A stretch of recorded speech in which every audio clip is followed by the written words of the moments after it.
Hello everyone, আসসালামু আলাইকুম। আমি লামিয়া আপনাদের সাথে আছি, লামিয়া গ্রেস থেকে। কথাগুলো জীবনের সাথে জড়িত, সময় থাকলে শুনবেন প্লিজ। জীবনের দৌড় শেষ হয় না, জীবন এক অদ্ভুত দৌড়। কেউ শুরু করে জুতাসহ, কেউ খালি পায়ে। কেউ জন্ম থেকেই 100 মিটার এগিয়ে থাকে, আবার কেউ হাঁটার আগেই হোঁচট খেয়ে পড়ে যায়। সময়ের সাথেই আপনি বুঝতে পারবেন এই দৌড়ের নিয়মগুলো। কখনোই সবার জীবন একরকম যায় না। আপনি হয়তো দেখবেন কেউ সহজেই সব শিখে নেয়, পরীক্ষার আগের রাতে কয়েক ঘন্টা পড়েই অসাধারণ ফলাফল করে। আর আপনি দিনের পর দিন খেটে গেলেও কাঙ্ক্ষিত রেজাল্ট পাচ্ছেন না। আপনার আশেপাশে এমন অনেক মানুষ থাকবে যাদের জীবনে কোনো বাধা নেই, বাধাবিহীন রাস্তায় চলতে থাকে। তাদের কখনো টাকার চিন্তা করতে হয় না, বাবা মায়ের দেওয়া ক্রেডিট কার্ডে বিল মেটাই। আর আপনি একবার টিউশন ফি চাওয়ার আগে কতবার চিন্তা করবেন, সেটার কোনো হিসাব নেই। জীবনের এই খেলা কেউ একদিনেই জিতে যায়, আবার কেউ বছরের পর বছর খেলেও বোর্ডে নাম লেখাতে পারে না।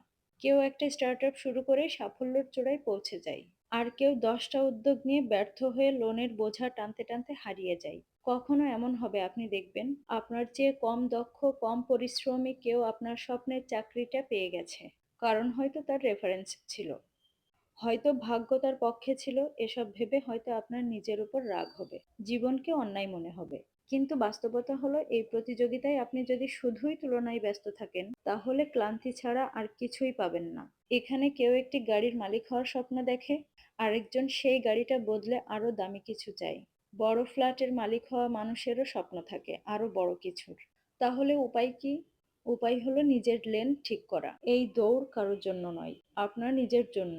অন্যের জীবনের দিকে না তাকিয়ে নিজের গতিতে এগিয়ে যাওয়া।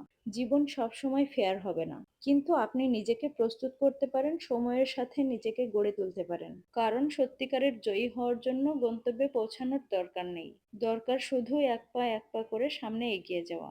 দেখুন তো, আপনাদের সাথে কথা বলতে বলতে হাতে কত সুন্দর মেহেদি ডিজাইন দিয়েছি। মেহেদি দেওয়া আমার ভীষণ পছন্দের কাজ।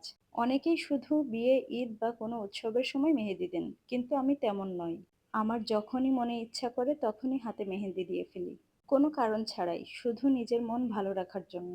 মেহেদি দেওয়া মানেই এক ধরনের আনন্দ, একটা প্রশান্তি। রংটা যখন ধীরে ধীরে গাঢ় হতে শুরু করে, মনে হয় আনন্দটাও যেন ততটাই বাড়তে থাকে। আপনাদের মধ্যে কার কার মেহেদি দিতে ভালো লাগে, আর আমার আজকের এই ডিজাইনটা কেমন লাগলো অবশ্যই সেটা কমেন্টে জানাবেন। আমার ভিডিওটি ভালো লাগলে লাইক, কমেন্ট, শেয়ার করতে ভুলবেন না। আপনাদের ভালোবাসাই আমার কাজের প্রেরণা। আপনাদের প্রতিটি সুন্দর মন্তব্য আর সাপোর্ট আমাকে আরো অনুপ্রাণিত করে নতুন কিছু করার জন্য। আপনাদের ভালোবাসা থাকলেই আমি সামনে আরো সুন্দর সুন্দর কাজ নিয়ে আসবো ইনশাআল্লাহ। তো আজকের মতো আমি এখানেই বিদায় নিচ্ছি, দেখা হবে নেক্সট নতুন কোনো ভিডিওতে। ততক্ষণ পর্যন্ত ভালো থাকবেন, আল্লাহ হাফেজ।